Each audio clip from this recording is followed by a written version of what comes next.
acompaña en esta oportunidad Max Puig, el presidente de es Alianza por la Democracia, APD. Ojalá que él nos pueda un poco ayudar a vislumbrar el panorama político y sobre todo qué hay detrás. Max, gracias por acompañarnos y te empiezo con valoración de la propuesta de Danilo Medina de que ahora vayamos a una comisión bicameral para estudiar la ley de partidos políticos. Bueno, en primer lugar, gracias, Rafael. Buenos días, Adalberto. Y sobre todo, mis saludos a todas las personas que nos miran y nos escuchan en este momento. Y paso a la pregunta.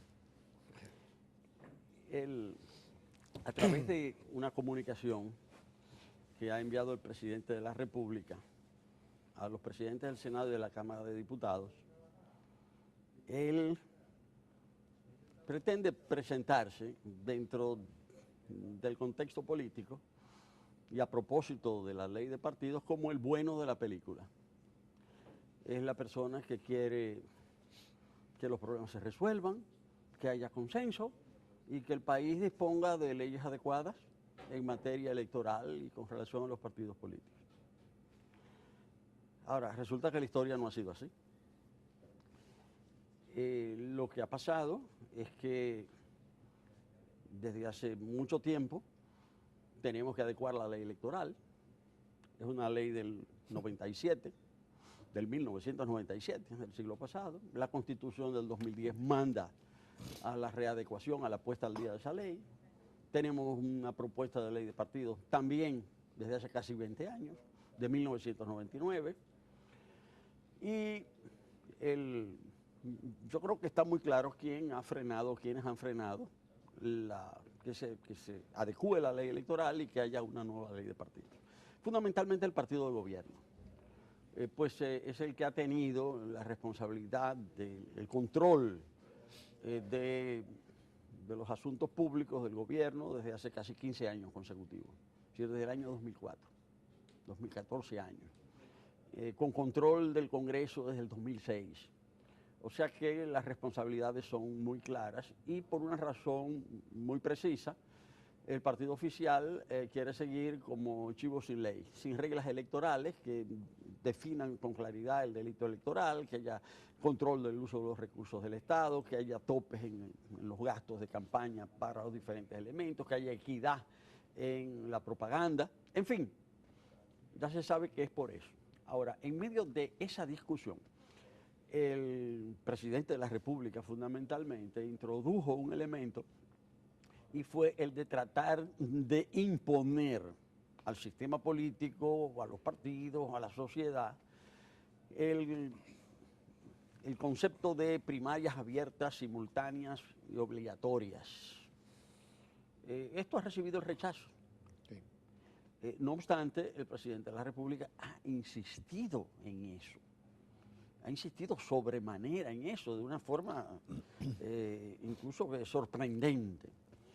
Y dentro de ese propósito, él hizo aprobar de parte de una Cámara que está bajo su control, de parte del Senado de la República, un proyecto de ley de partidos, que es un proyecto de ley de partidos mostrenco, un contradictorio, que no responde a las necesidades, ¿verdad?, de democratización de los partidos y del sistema político dominicano.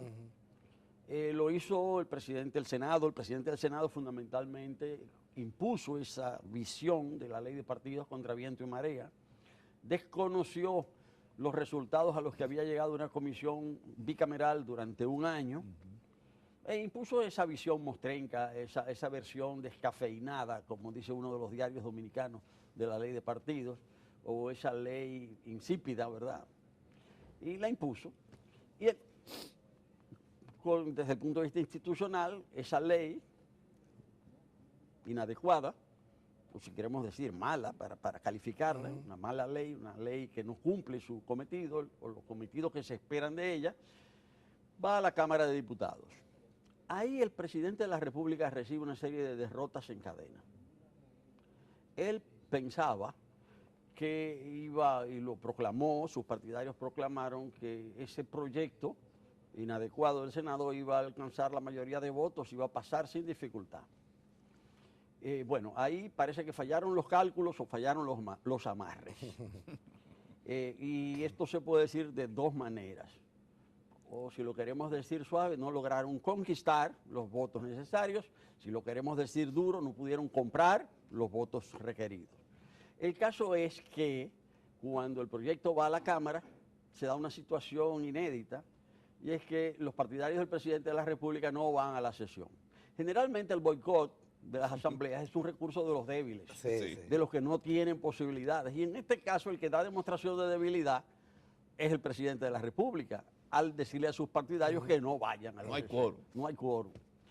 Resulta que, bueno, después de un escarceo, finalmente se decide que va a comisión. Y de nuevo, los partidarios del presidente de la República no van a la comisión. No van a la comisión. Boicot de nuevo. El que muestra debilidad es el que se supone que es más fuerte. Y en realidad es el más fuerte. No nos engañemos. Y es en ese contexto que viene la carta. No nos engañemos. En ese contexto es que aparece la carta. Y la carta es una carta absolutamente contradictoria, que se pasa 3 páginas diciendo una serie de cosas para llegar a lo fundamental al final. Y es que se cree una nueva comisión bicameral. Tercer fracaso, esa comisión no va. Ahí claro, esa comisión no va, vuelve a fallar el propósito del presidente de la República. ¿Por qué vuelve a fallar?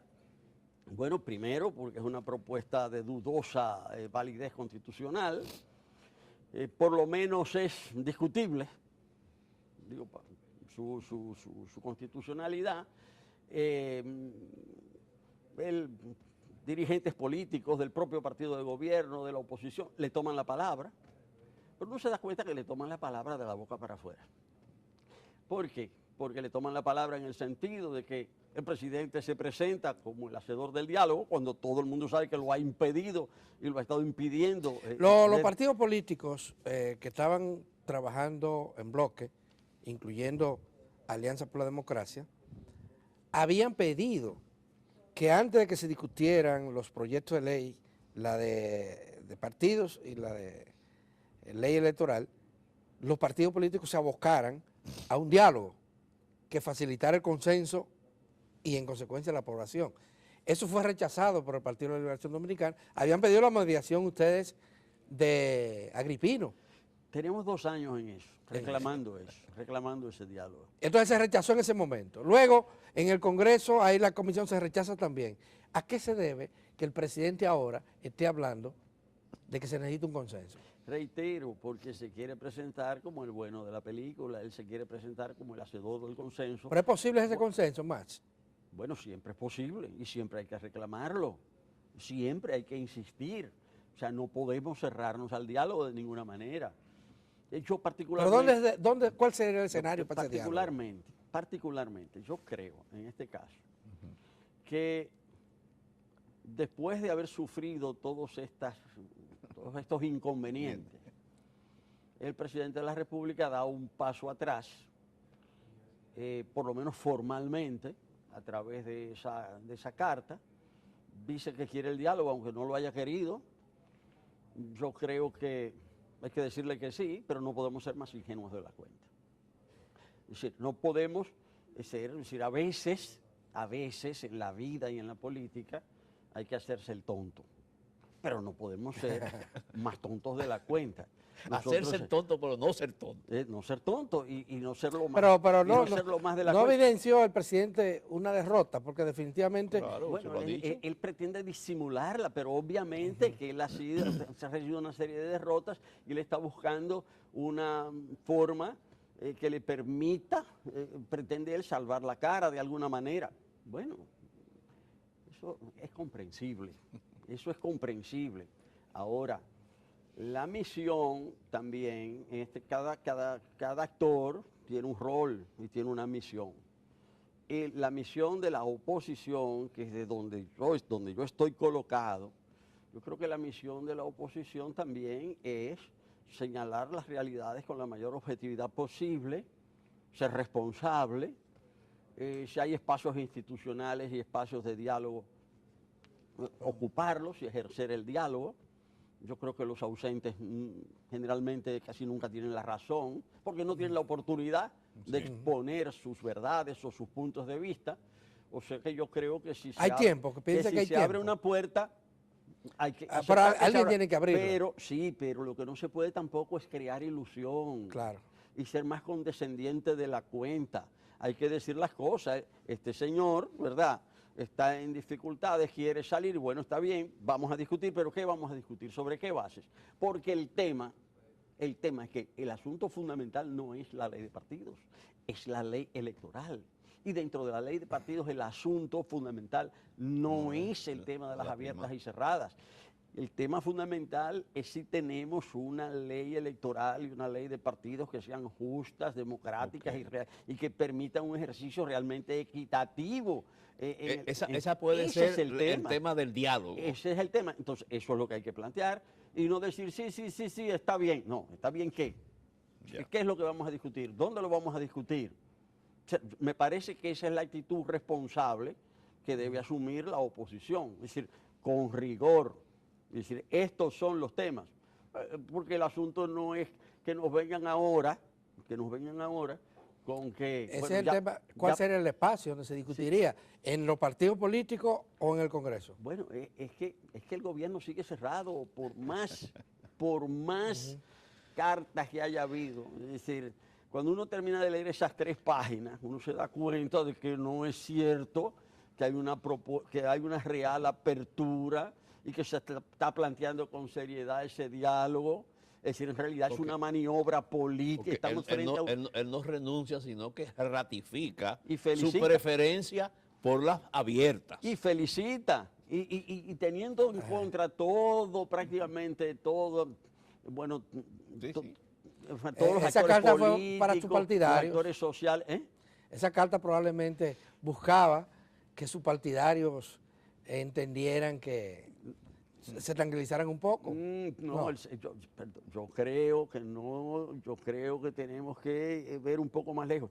El presidente reitera que está con las abiertas. Exactamente. Y que quiere imponer las abiertas porque eso está asociado a su proyecto reeleccionista. Pero en la Porque carta aquí hay reconoce que no tiene bueno, pero, mayoría. Pero en eso consiste en el pequeño, es decir, el paso atrás que él ha dado. Pero es un paso atrás aparente y en eso es que hay que insistir.